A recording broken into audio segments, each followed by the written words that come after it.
The Brooklyn Nets fan base was promised a new direction, a new sense of optimism when the 2023 season, 22-23 season kicked off. And they finally got that sample. In game number 2, the Brooklyn Nets show up against the Toronto Raptors. We're going to break down the late game sequences, the big performances from Kyrie Irving, Kevin Durant, and how Nicolas, Claxton, and Royce O'Neal stepped up in a big way to let us know it's not all on the superstars this season. You are Locked On Nets, your daily Brooklyn Nets podcast. Part of the Locked On Podcast Network, your team every day.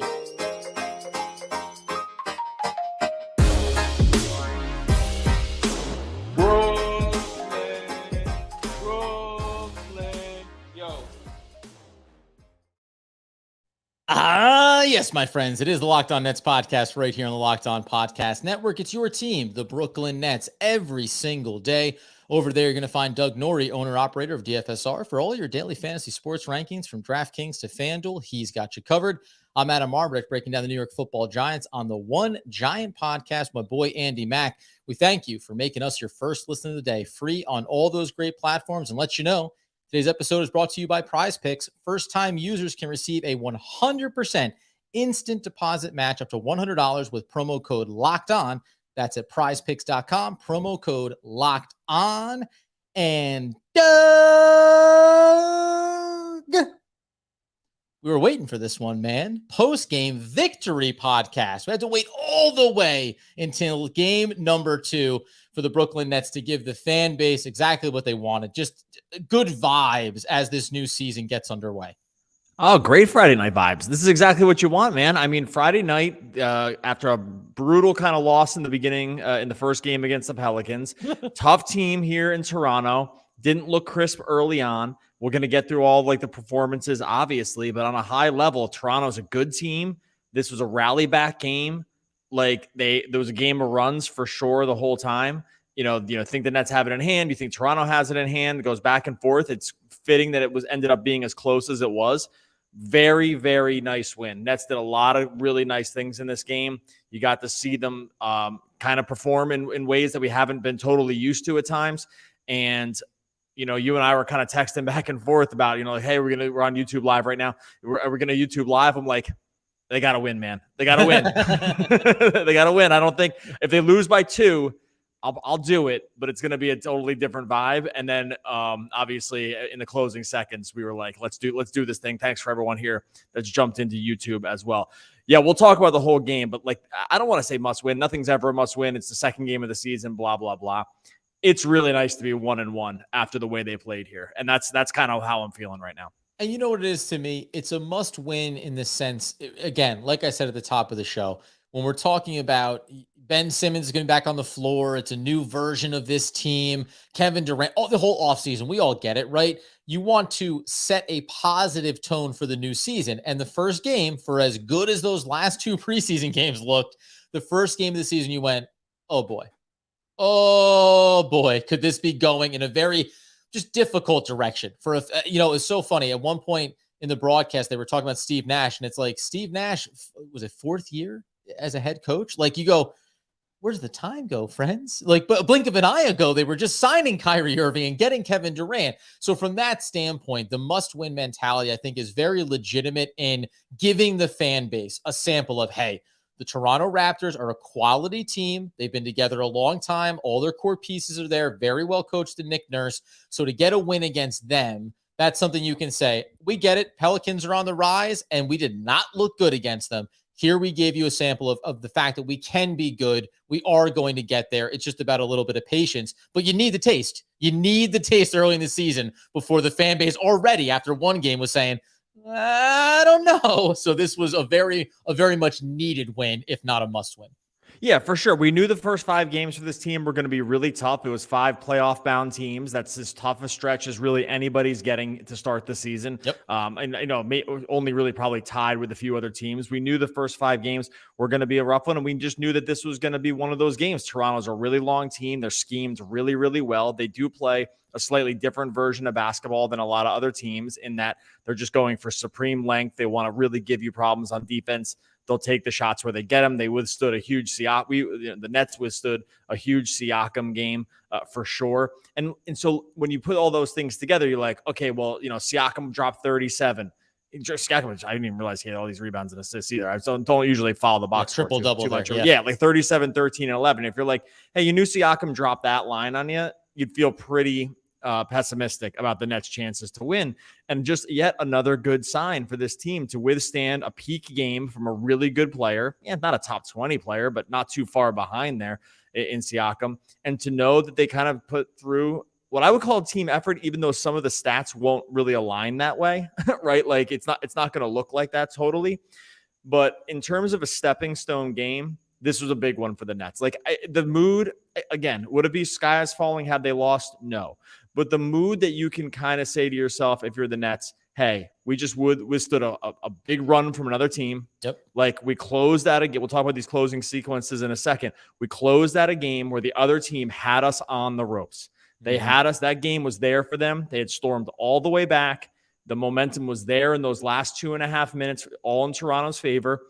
And the Nets put a stop to it and won. That's all you can ask for. Like, what more can you ask for from a team like with a win like that? I think there's so many things the Nets are going to be able to build on from here.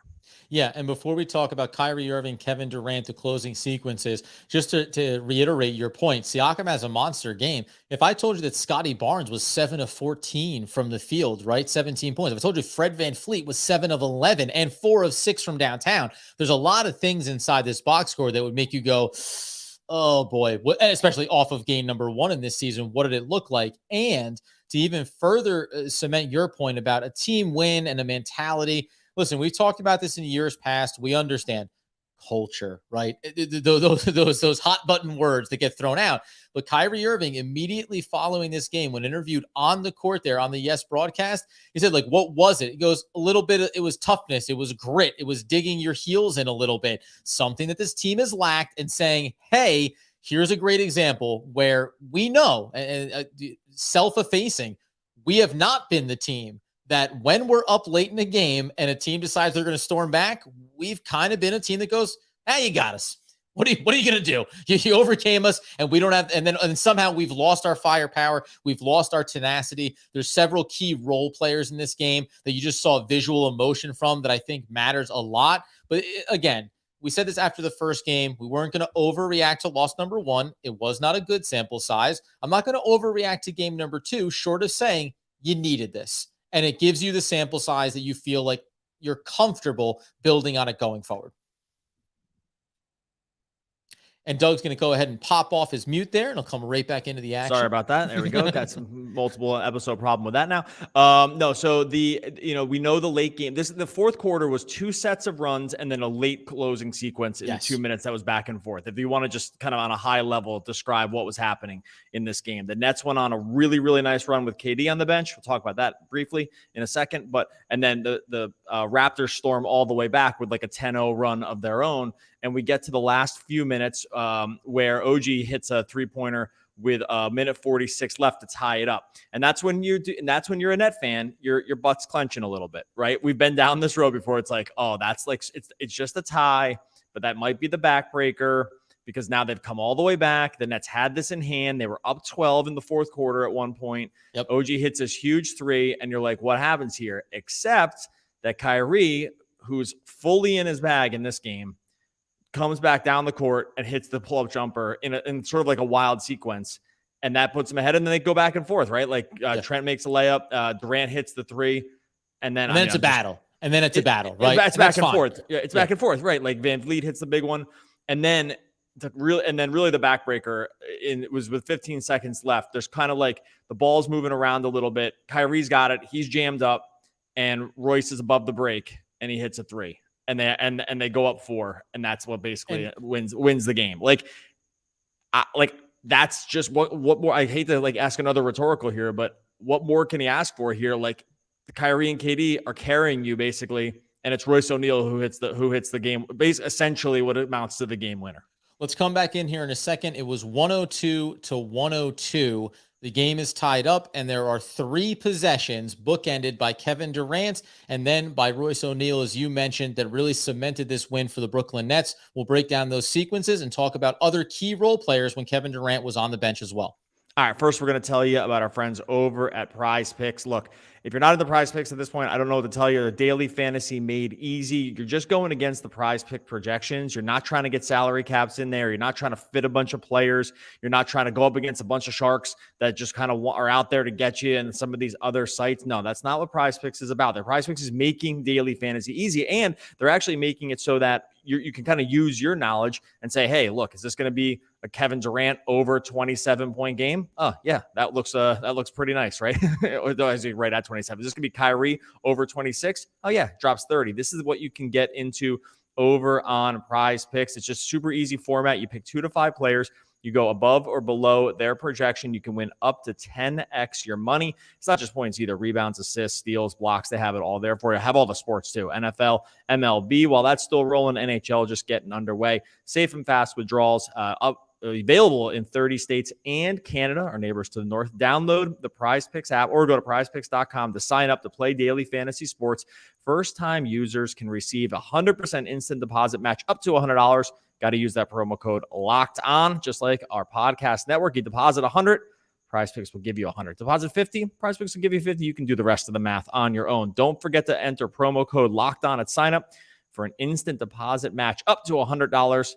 Prize Picks is daily fantasy made easy. I'm thinking about launching a career in pantomiming. That's for the YouTube viewers. But obviously, Doug, you mentioned it there at the tail end, talking about these closing sequences. So it is 102 to 102. We're going to talk about Kevin Durant being on the bench and what the team was able to accomplish and why that's significant. However, Kevin Durant hadn't scored a bucket in 15 minutes. They come down on a disjointed possession. It's a little bit clunky. It gets into his hands. And guess what? Kind of why you have a guy like Kevin Durant is that he can pull up and knock down a dagger triple for you. Puts the Nets up 105-102. Van Fleet comes back down, hits a little elbow jumper at the foul line there, gets it to a 1-point game. And now again, we'll come back to this key sequence here where on the offensive end, it's basically a 2-man game between Kyrie Irving and Royce O'Neal. Royce O'Neal is off on the left wing. Kyrie's top of the key. And every time Kyrie gets the ball, Fred VanVleet is flashing over on that double team. It comes to him once. He gets it out to Royce to kind of reset things, comes back to him, and you see, like VanVleet he's hedging. When is the moment that I try to bring this pressure? He comes after him. They kick it out to the wing, and Royce O'Neal, who had not knocked down a triple 0 for 3 from beyond the arc in this game, hits down a critical one, and you saw all the emotion. And by the way, multiple instances for Royce O'Neal, including a tie-up on the defensive end, where he almost, I thought, hey, we talking tech here? When he kind of wanted to stand over, I can't think of who it was for the Toronto Raptors. He wanted to get teed up there for sure. I thought he was going to get one. I actually can't believe he didn't get one. Was it on Barnes?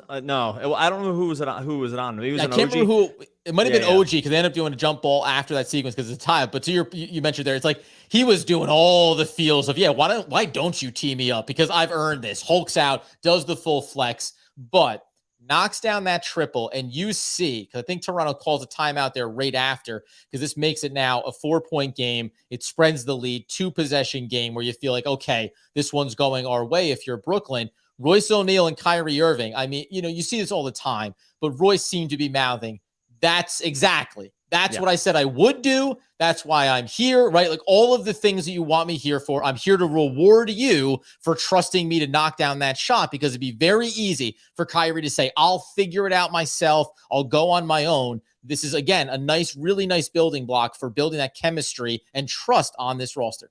And really, usually Kyrie does just kind of roll solo on that. Like he's a lead guitarist in the sense, like he's going to just go up there and kind of get into what he's going to get into. And guess what? He beats double teams a lot. He splits double teams a lot. So it's not like he can't do it. The shots Kyrie takes would get most people kicked off the team. Except that his are good. Like he took a couple shots late that you would easily bench somebody if they took them, if it wasn't Kyrie Irving. And so you have Kyrie, who, when you play with him, you have to be used to, he's going to dribble into traffic. He's going to do some Harlem Globetrotter kind of stuff. Like he did this a few times. And sometimes he loses control doing it.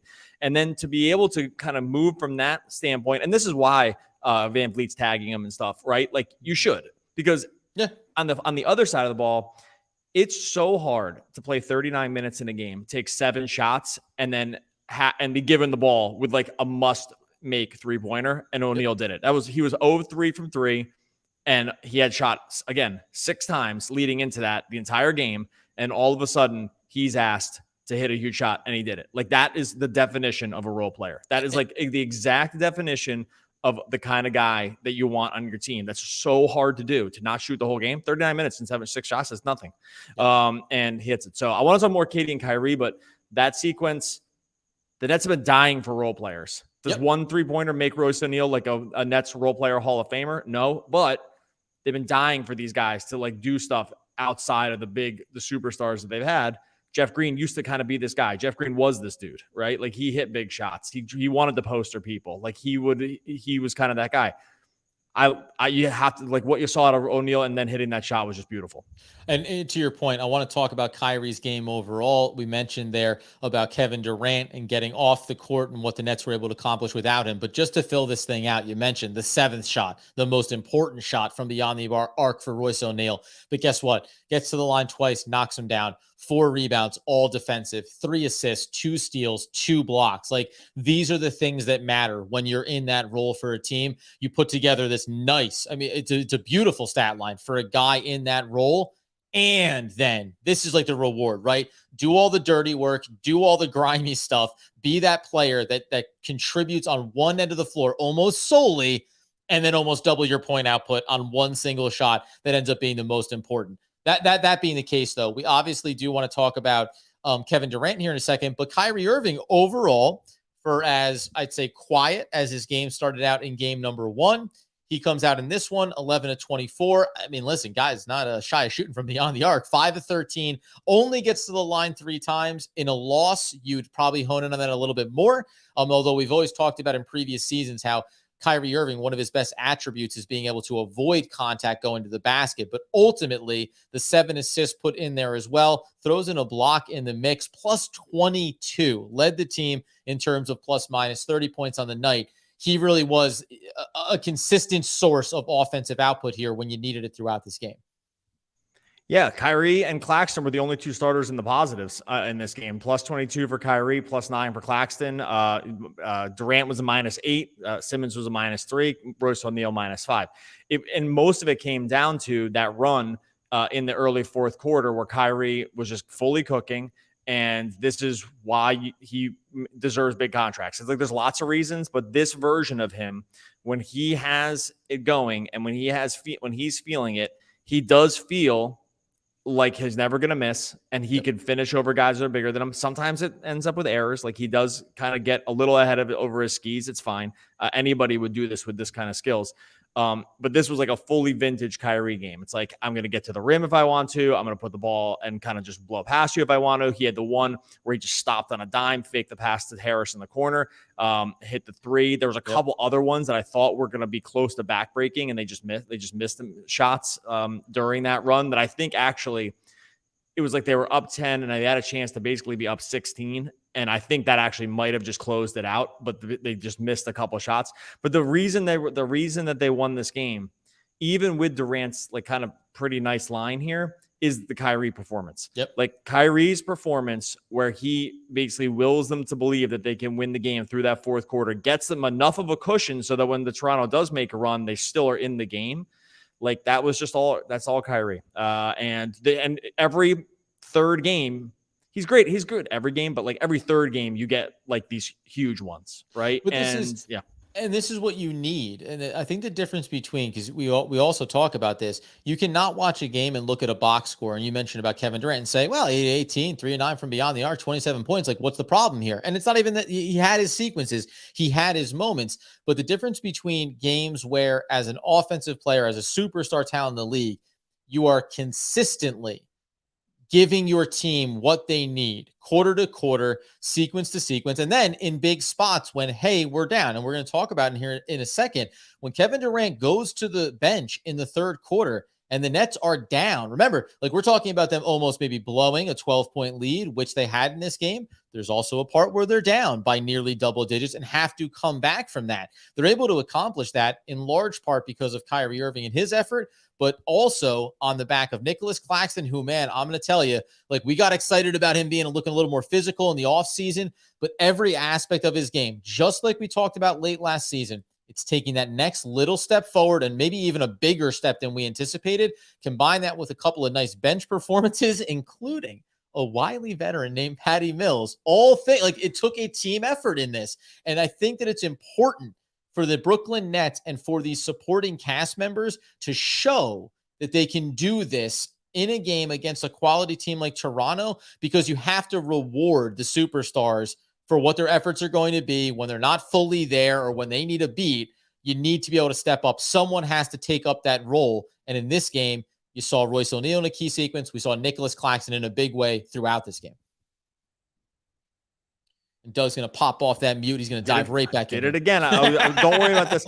Sorry, I got some background noise here, so I'm trying to fade out. Don't worry. I'm going to try not to go too long form on Claxton here, because there's a part of me that wants to just spend, just full filibuster this thing. And can I do it off of one game? Of course. Welcome to the show, friends. If you don't think that I can go 12 Watch Doug get there. I basically did it the podcast before this game even happened about the thing, because so if you don't think that I'm fully prepared to go down this road again, we're going to praise Claxton here in a second. I didn't even talk Simmons. We'll talk a little Ben Simmons here as well. And for everyone, so many people on YouTube right now, people are firing through the chat. Really appreciate it. If you're on YouTube, we will do probably about 10 more minutes of the regular podcast, and then we're going to stay on for a little bit, and we're going to do answer a bunch of questions Friday night live here. No problem there. So if you're listening to the podcast, you got to make sure you're over on YouTube as well. Before we get to that, going to talk to you about our friends over at betonline.net. BetOnline.net, your number one source for betting this basketball season, football too. If you were on BetOnline.net before this game, Nets -3. You know what we call that in the biz? That's a cover, folks. 109-105. It doesn't matter. Still a cover. Cover on BetOnline as well. Find all the latest player developments, team matchups, news, podcasts, and in-depth analysis of every game. BetOnline remains your continued source for sports wagering information, live betting, up-to-the-minute scores for every sport out there. And there's a lot of sports. Go down the menu over at BetOnline. There's going to be stuff you've never heard of that's going to be over there. That's down the BetOnline stuff. You think it stops at football and basketball?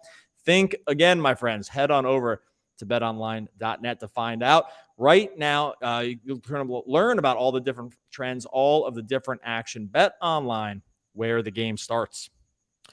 Okay, so where this game, in a lot of ways, started to turn in the Brooklyn Nets' favor. So we've mentioned this a couple times now in the show. We talked about this in previous seasons. Remember last year, total chaos. You don't know who's playing. You know that Kyrie's not available. They're trading away guys. Ben Simmons isn't available. And you have Kevin Durant, the lone reed, standing against the prevailing winds, trying to hoist up his team and get them to win games. And at the time, he talked about it and said, yeah, that's me. That's who I am. That's what I'm here to do. And also, you know that this guy does not want to have to be that dude in necessity. He wants to be that dude out of quality, out of, hey, is it time to bury somebody? Guess what? Like this game, dagger 3, I'm your guy. But I don't want to have to do the Herculean lift for 24 straight minutes over the second half of a game. So he goes to the bench in the third quarter, and the Brooklyn Nets go on a 23-10 run without Kevin Durant. I'm talking about, man. I'm gonna let you filibuster, Doug, because Nicolas Claxton. Before you get to Claxton, let me say one thing about Durant, because I just know once I get rolling downhill with Claxton, it's not going to stop.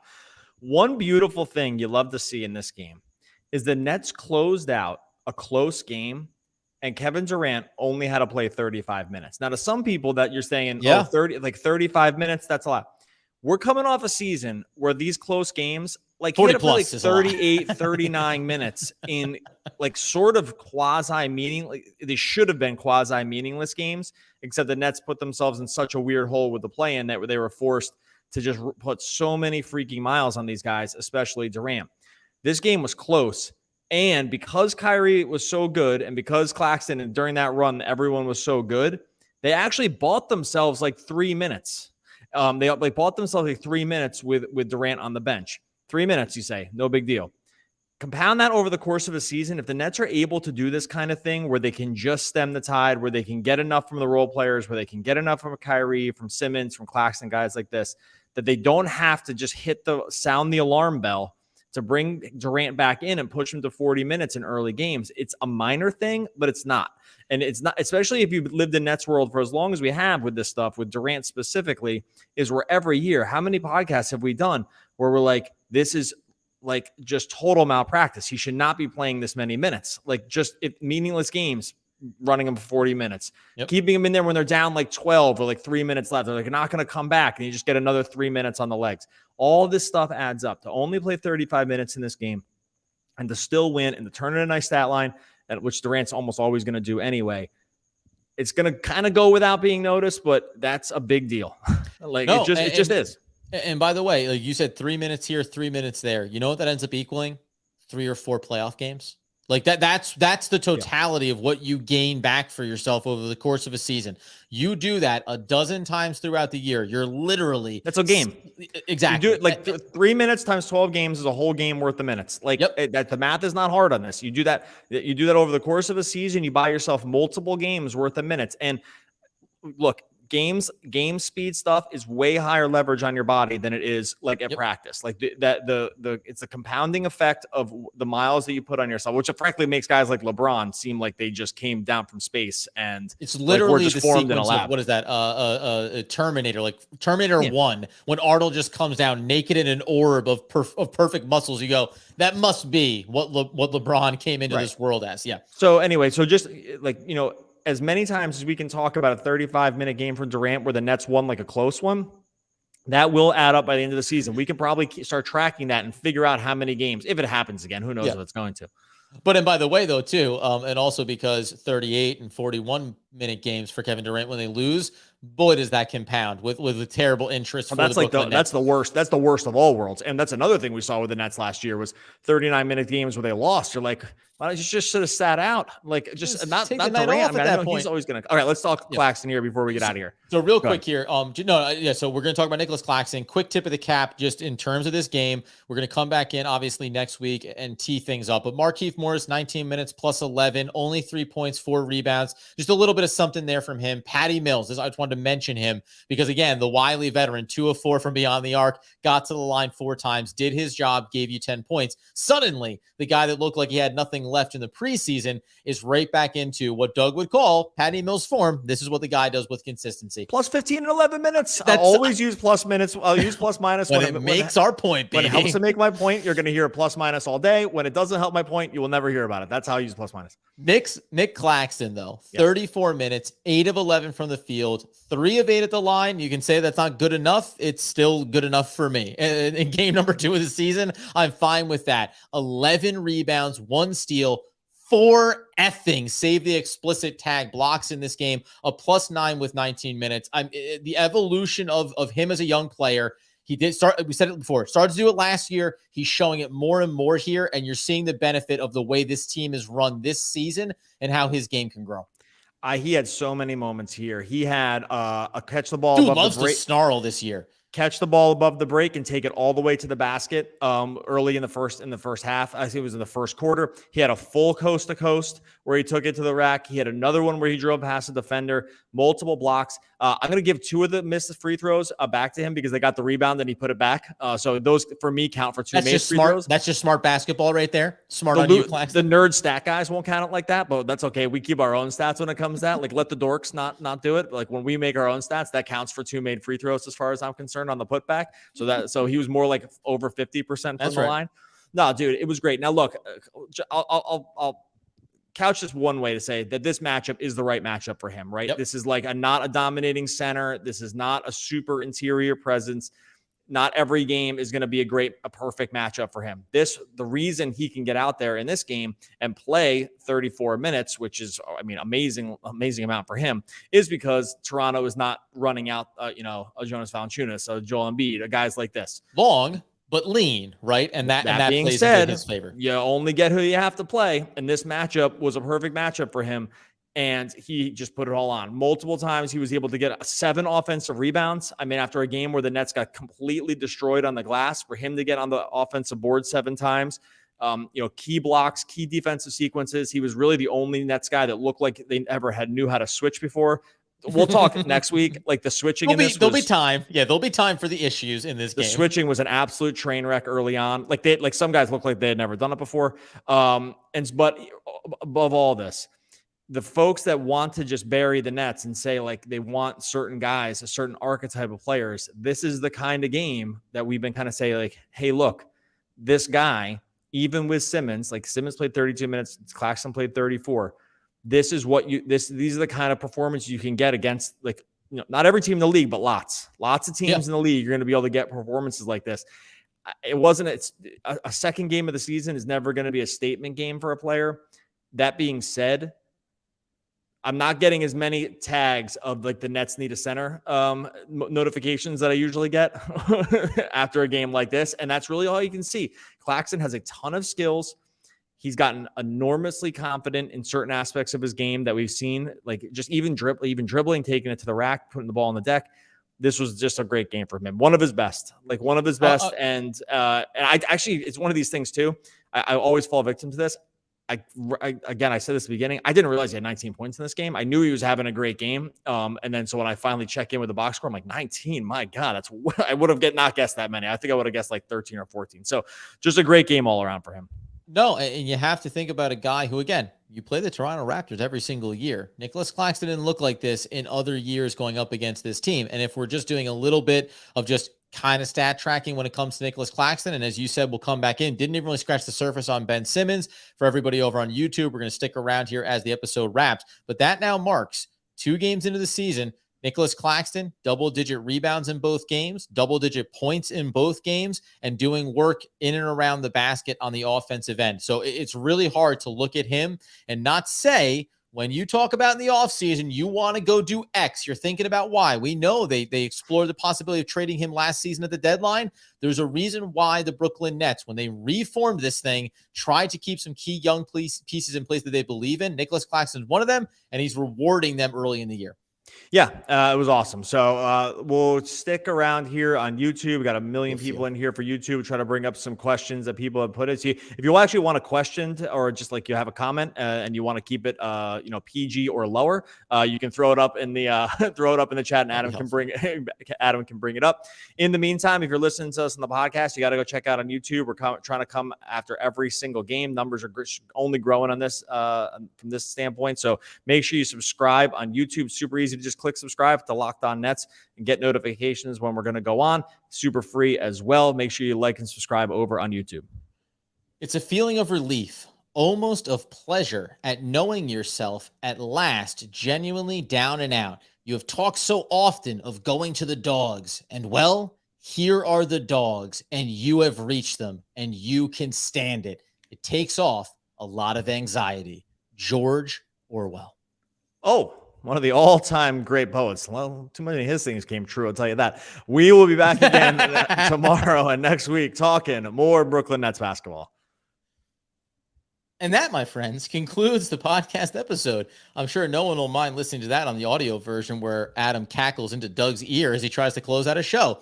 We now enter the sweet, sweet space of the post-game pod. Elation, my friends. Over 230 people in on the live one, almost, I think, 250 at one point on the live stream. We continue to say how appreciative we are of the support you're showing for this and the genuine feedback of, I think it's a little bit of like, why weren't you guys already doing this? That one stings a little bit, but we're happy that we got on board. And you guys not living with regrets, man. My new thing is not, I've made a million mistakes in my life and I'm not living with any regrets. I had about 15 things happen. Like I felt like today that I could have felt really regretful about. I'm not doing it. Just going to feel good about the new thing.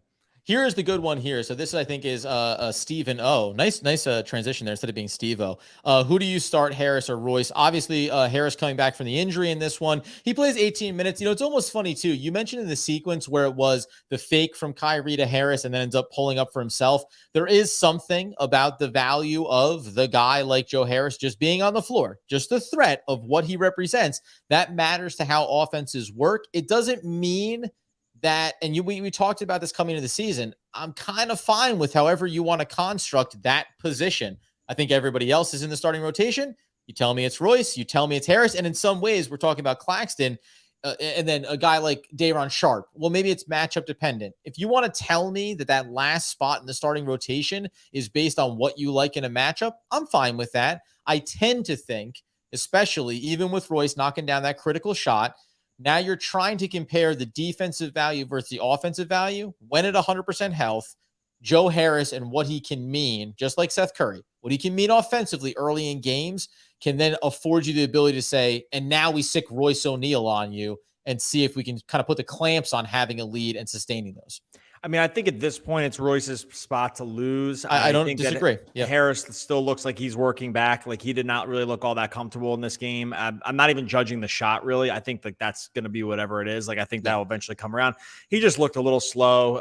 Looked like he hadn't played in a year also. And he didn't get much of a preseason either. Like, so even some of these guys actually got a lot of preseason minutes. He really didn't. So I'm not surprised it hasn't looked good. I think they have like this sort of nice, what's the word? I think they're afforded this ability to not start him and have an excuse. Like it's pretty rare to kind of lose your starting spot to injury. Most coaches usually don't want to do that because it just, I don't know, it sets a tone. It's usually not the case, right? There's certain coaches that probably don't care. For the most part, an injury, you kind of need to play yourself out of it. And an injury doesn't play yourself out of it. That being said, in a situation like this, where it's clear that he looks a little slower, he did not get a ramp up like the other guys. They are given a little built-in excuse to why not start him. And I think it's better that Royce O'Neal is starting. Like he's clearly higher energy. He's not as good of a shooter, probably, maybe not even close if they're both fully healthy. The defense has been awesome. The energy's there. He's like, again, as we went back and talked about earlier, like role player wise, the guy is just built like a role player. Like this is the kind of guy you need. Every good team needs guys like this that don't need the ball a lot, that are willing to do literally anything else, can hit a shot if you need to. So I would stick with Royce right here. And in some ways, like I said, I'm glad Harris is working his way back because it's a good problem to have. And I think that if he was healthy, it would be Harris. But I just don't think it's going to be that case here. Yeah, in a game like this one too, like you can't only go by, but you get Kevin Durant 3 of 9, 5 of 13 from Kyrie. But at the end of the game, and this includes guys off the bench, Patty Mills, Joe Harris, who's a part of that 1 of 2 from beyond the arc, as well as Markieff Morris. You knock down 13 of 35, 37%. You want to be better than that, and I think you typically will be. I think as long as, so Royce only knocks down 1 of 4. As long as he's closer to being 35 plus from beyond the arc on however many attempts he gets, and as long as Durant and Irving are doing pretty good from the outside on a game-to-game basis, you can afford to take on, as we talked about that stat line, the blocks, the steals, the rebounds, and again, the versatility defensively, where if you want to be a team that we think, even though they didn't do a great job of switching in this one early on, if you think you want to be a team that can always switch, well, obviously Royce is a component of that, as opposed to a Joe Harris, and even as opposed to a Seth Curry. This was something we obviously didn't get to him. What do you think about, and let me just real quickly here, do the @LockedOnNets if you have a real question that you want to throw up there. That way it'll just catch my eye and I know who to go to next year. All the comments are more than welcome. Keep the conversation going. But what do you think about Ben taking such few shots in this game? Ben Simmons' stat line was 32 minutes, 3 of 5 from the field. He only gives you 6 points. 2 blocks, 8 assists, 10 rebounds. Right? Oh, so close, Doug. So close to that triple-double line there. Do you feel more encouraged about what you saw in game number 2 from Ben Simmons, as opposed to wondering is it going to take 20 games before he really gets himself together? Okay, so I am of two minds on this. On the one hand, I thought that overall his game was pretty good today. Obviously, defensively, he looked pretty live. They were pushing transition. His vision, I thought, was really good. So I think overall the game was fine. I think if you watch this game and it was your first time ever watching basketball and you were trying to decide who the 10 best players on the court were, like, not sure how high he would have been on the list, right? Like if his name wasn't Ben Simmons and this was your first time just coming in. So I think that from that standpoint, I don't think it was like a standout performance. I counted probably for myself at least 4 times where I wanted to see him attack the basket that he didn't. And that's the biggest facet, right? I thought he had. There was at least twice where I thought he had actually turned the corner on the defender and just kind of stopped. And those are the situations that I kind of take note of. I'm like, ooh, I'd actually rather get a turn the corner and miss than I just kind of stop in the lane and then kind of turn around and try to find somebody. On the same token, We did see a hook shot from him. We did see him go up and try to go into traffic a little bit more. I mean, he only took 5 shots. This was like, again, if he was like a mid-level exception guy, a little higher than that. Like if he was a $10 million a year guy and you turn this game on, and you're like, oh, that was a really nice player. When he's a max kind of player, it's not probably the full range of outcomes that you want to see from him. And I just want to see a little bit more when he actually has a defender beat. And maybe it's just my eyes fooling me. I don't think so, though. Like when he has a defender beat, when it looks like there's space, when it's clear they're never going to bring a double to him. So he's never going to be in a situation where he's doubled, right? Yeah. And so in those situations, trying to attack the basket, they will get a lot out of those, because if he's able to beat a primary defender and they have to bring another person to help, like he will find anyone open. And if they trust at all that he's going to take a shot, I think he can start turning those into really advantageous situations. So like I said, in my notes, I made note of 3 and I probably missed 2 that where I was like, Ben should have taken it there. Right. Well, and he just didn't. You know what's funny too, because there was even a sequence where it's a beautiful drop off to Caxton, who absolutely thunders it down. And in the first moment, I was going to say, look up Ben Simmons in the dictionary. Definition: selfless. And simultaneously, I could have dunked that one. Right. Yeah. Could have been your dunk. Because it wasn't there wasn't congestion. There was an undersized defender, not even directly in front of you. So those are the things that you want to see those marginal growth pieces in. But again, if I'm going to go from game 1 to game 2 and from game 2 to game 7, et cetera, down the line here, all I want to see is steady growth. A couple more shots from him, 5 attempts. Give me 7. Give me 7 to 8 in a game. And I think all the other numbers are going to flesh themselves out. And this is something that I think we'll talk about as we move forward.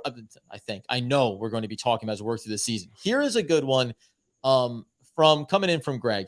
Do the Nash haters have a point? They say he took out Caxton out while he was on a run and blew our big lead at the end. How is Nash coaching so far?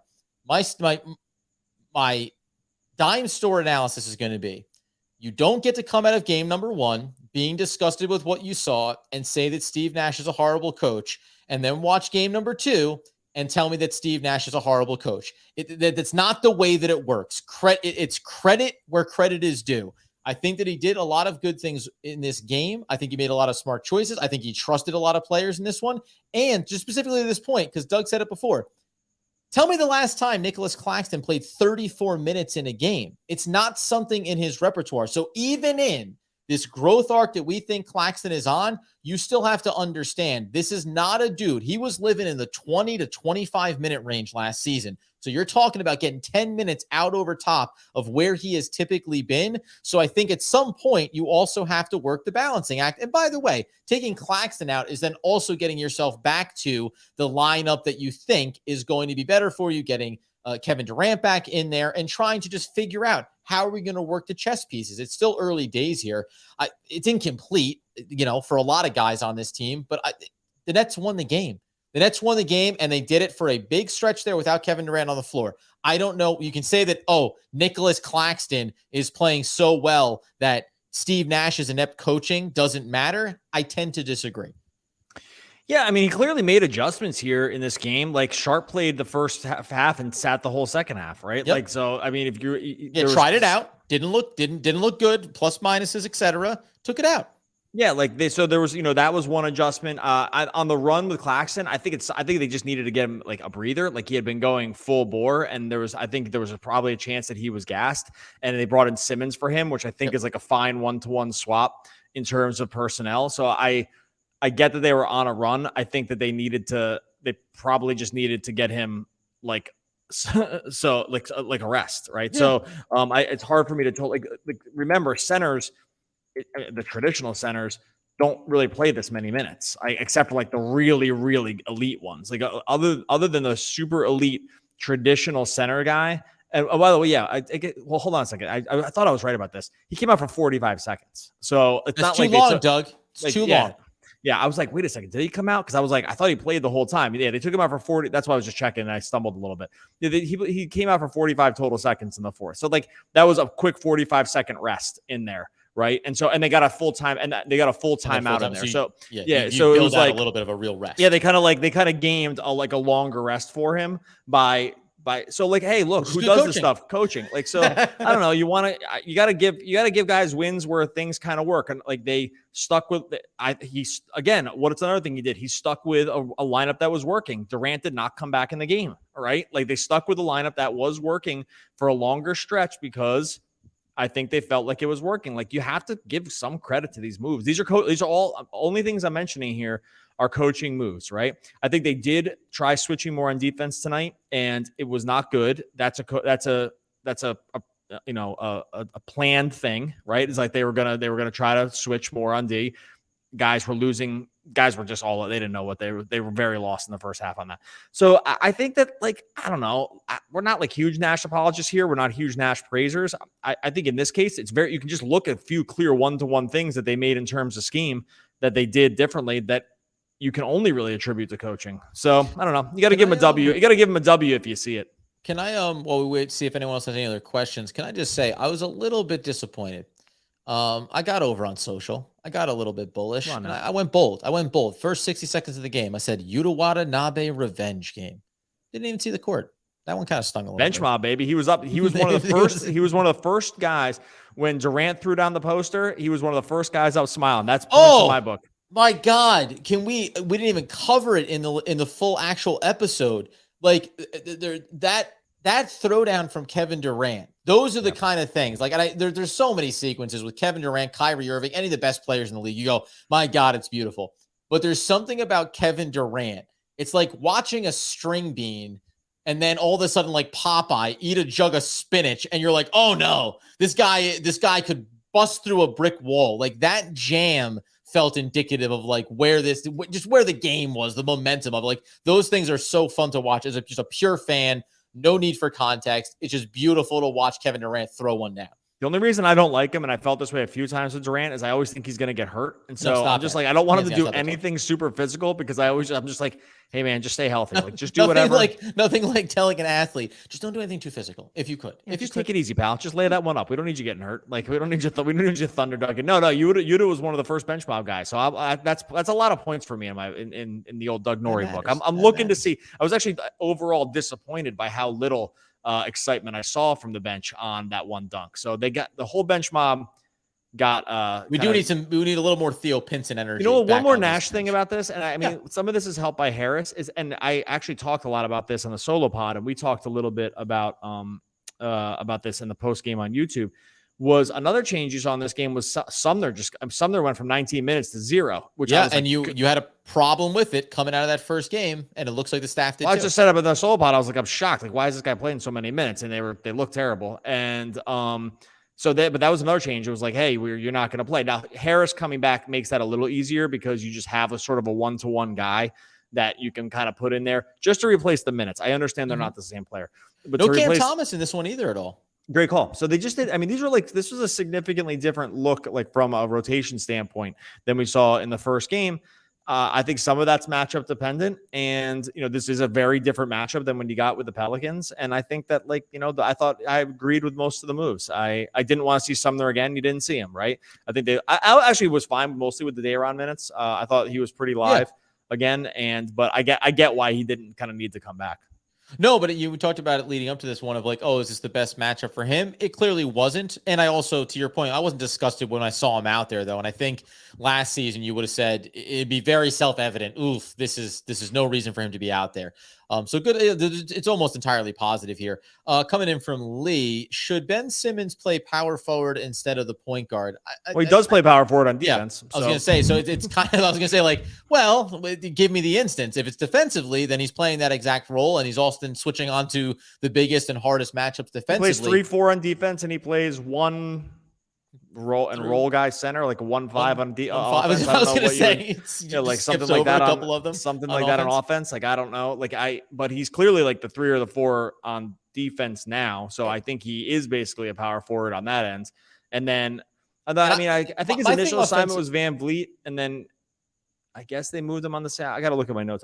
Anyway, I think he's a power forward on defense, and he's like a quasi point guard / roll man, like short roll guy on offense. And I would say too, like if you're talking about, again, offensively to defensively here, but again, to go back to that stat line with 8 assists in the game, like if you're going to talk about, and you can roll it a lot of different ways, and we always, the league talks about being positionless basketball. If you're going to say, so, if you're saying you want to be as a power forward on the offensive end, so you want to take the ball out of his hands, you want someone else to trigger the offense. Okay. If it's not Kyrie Irving, who's the next guy after that you want the ball in the hands of? Is it Kevin Durant? And then talk about the trickle-down effect. In a game like this where Nicolas Caxton plays so effective, it's predicated on the fact that Ben Simmons is not occupying one of those bigger spots on the offensive end. So this is, to me, it's a slow build, but it's the build in the best direction of what this team can be on both ends of the floor. It's just a matter of continuity. I don't hate the idea of like asking the questions of, is he best suited in this role for this team in this version? I think they have him on defense and offense plugged in exactly where he should be. It's just a matter. And we said this in the preseason, game 1, and even after game 2. Defensively, Ben Simmons is ready to go.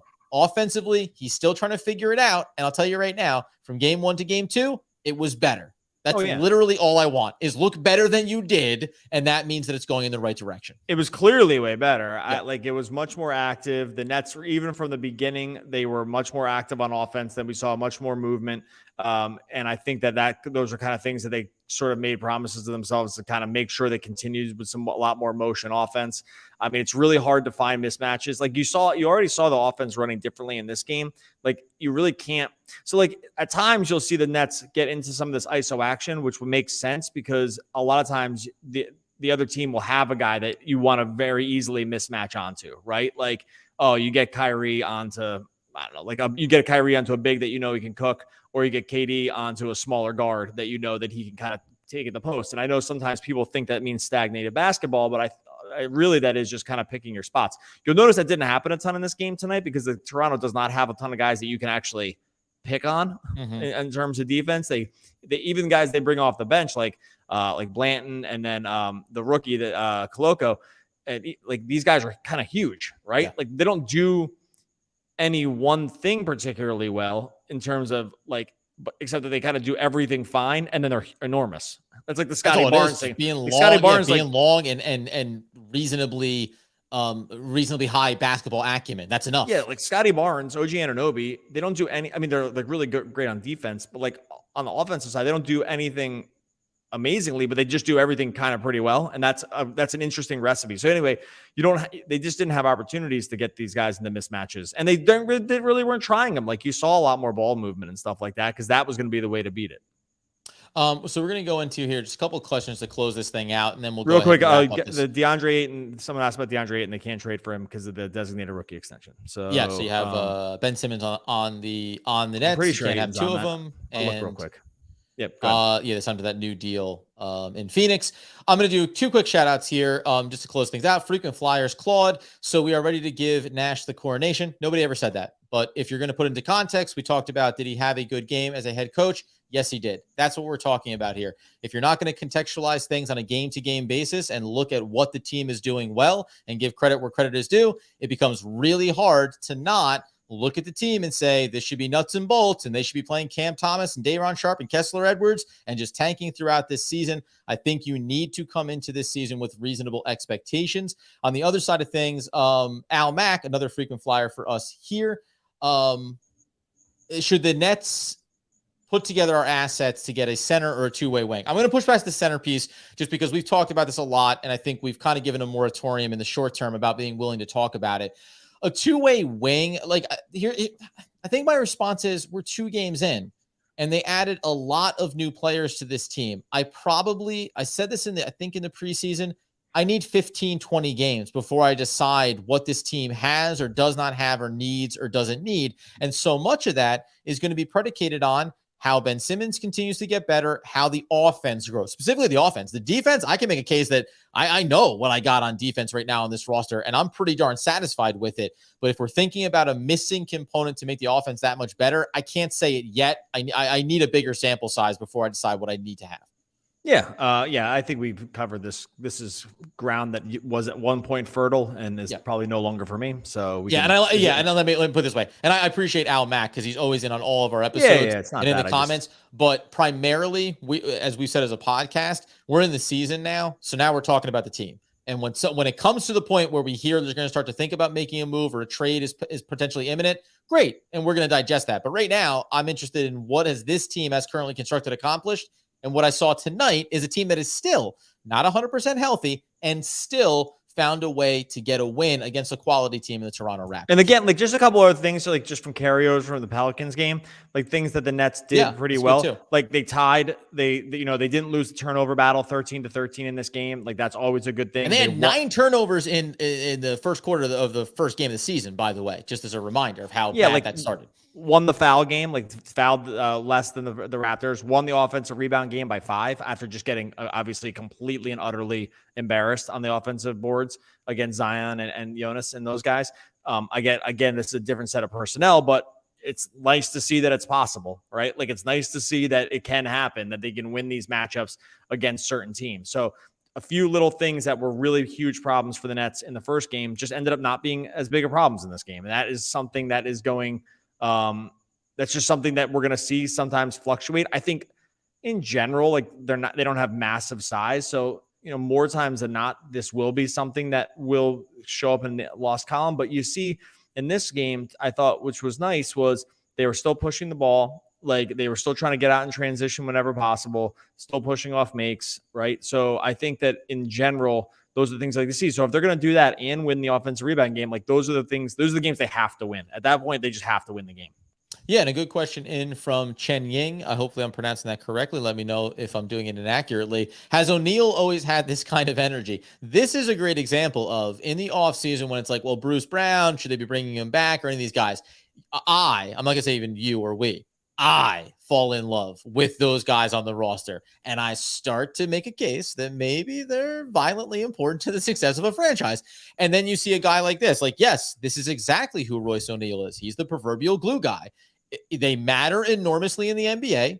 They don't get respected or paid nearly as much as they probably should. And when you get them onto your team, you suddenly go, oh, look at what this guy can do. This is, I would argue, nothing new for Royce O'Neal in his career. It's just that he's now doing it for the Brooklyn Nets, and it's a great thing, but you need these type of players, and they're never going to be respected or heralded in the same way that superstar talents, nor should they, but you do need those guys to show up in these kind of key moments like he did tonight. Yeah, there's the NBA is full of guys like this, like they all sort of fall into the same salary tier. They all kind of do the same things. Some do it like, they all basically shoot the 3-and-D. I mean, this is the proverbial 3-and-D guy, like, right? Every good, really, really good team needs at least one. If you can have one version up from those guys, like a Mikal Bridges or something like that, like the elite group, then like you're usually a really good team. If like that guy is your 4th best player or something. Yeah, but O'Neal, I mean, happy as anything to see what he's done. This is exceeded my expectation. I remember they gave a 1st-round pick for him, so like he had to be doing something here. Like they gave up a real asset to get him, and sort of what we felt at the time was something of a head scratcher. But not because of Royce O'Neal specifically, but because they traded a 1st-round pick and KD asked for a trade and everything looked really weird, right? But it looks like it's working out now. That being the case, man, I think that, listen, I could make the case that Doug and I should go until midnight. They don't have a couple of. I'll say one. Say trade for Porzingis. Okay. The Nets don't have enough assets, so that one is off. Oh yeah, and I did blow back one that said, do they need a legit backup center like Cousins? Again, I don't know if I associate legit and Cousins in the same. I said Porzingis on here because I just hadn't heard that name mentioned before. Yeah, that's what. Give me a new one. Throw out a new one for me. I like that. Yeah. They don't have the assets to be able to trade it. I don't think the Wizards want to do it. I think they feel pretty good about what they have. They won. They're 2-0 to start the season. I think they're going to try to test that Beal and Staps thing as long as, and it's like the Beal, Staps, and Kuzma thing. I think they'll try to tap that for as long as possible. So one other one that I saw in here from a while ago, and I apologize for not seeing the person. And people just said this about Patty Mills and about flipping him for something. Just on the starting basis, I don't know if Patty Mills has that kind of value, or I should say, Patty Mills doesn't have that kind of value to be flipping for something, but they're not going to trade him for anything. Yeah. And it was for Crowder. Let's be clear here. Crowder doesn't want to be on the Phoenix Suns, and the Phoenix Suns aren't going to play him, and he's going to stay away from the team. He has incredible value. It's not a 1-to-1 of just, hey, he's not playing for you. We'll throw you a Patty Mills. Let's bring him over. Crowder's would be a great piece for a lot of teams. And yet it's going to take more legitimate things. Anytime and we said this before, that you identify a player on your roster that you don't like and you want to get rid of, it's usually not good enough to go get the player that you think would be better and could be good for your team. That's always a great fundamental to have when it comes to these trade conversations. You'd have to be giving up the Cam Thomases or some younger talent or assets, etc., if you want to go get a player that you think can help the team. One more mention here was Lauri Markkanen. I don't think they have the assets to get him either. I think he's part. I like him. I think actually, I mean, I don't know. Durant kind of cooked them in the playoffs last year. But sorry. Wait, let's be clear. If the barometer is could Kevin Durant cook them, we can't get anybody. There's no one worth going out for here. No, but they're rebuilding, and he and Caxton were like sort of like centerpieces on that Mitchell trade. I don't think that like they're gonna. And you know what I'll say? I think the best way to close out this. Well, first of all, Brooklyn Nets win an absolutely epic game. There we go. We didn't bother mentioning. I think you did say it at one point in the episode. 109 to 105. They get their first win of the season. They're 1-1 on the year. Any of these discussions, you can go ahead and park them for the first month of the season, because not just for the Brooklyn Nets and what they're doing, every other team is still figuring out: are we competing? Are we not competing? Are we in the sweepstakes? Are we not in the sweepstakes? That's all going to sort itself out, and then we'll get a real sense of players that could be available and could be available at bargain prices. My bottom line is the Brooklyn Nets won the first game of the 2022-2023 season for themselves. That's what matters. Gave the Brooklyn Nets fans, gave this podcast some good vibes, and made it worth coming in for the post-game podcast, which we absolutely had a blast doing. 1-1, and now you turn your attention to, I believe, Memphis on the 24th. Ooh. Wouldn't you know it? Another nice test. Ja just dropped 49 tonight, so what does he know about it? I'll stick Royce O'Neal on him. And it was against the Rockets. They stink. All right. Yeah. Thanks for everyone for jumping in here. We're gonna get out of here. Much appreciated. Hour long. This is Friday night. Hey, this is what we're here to do. Friday night. That's good for us. They call them Friday night vibes. I think that's what the kids say. There you go. Appreciate everyone that's jumped in. We'll talk to you guys next week.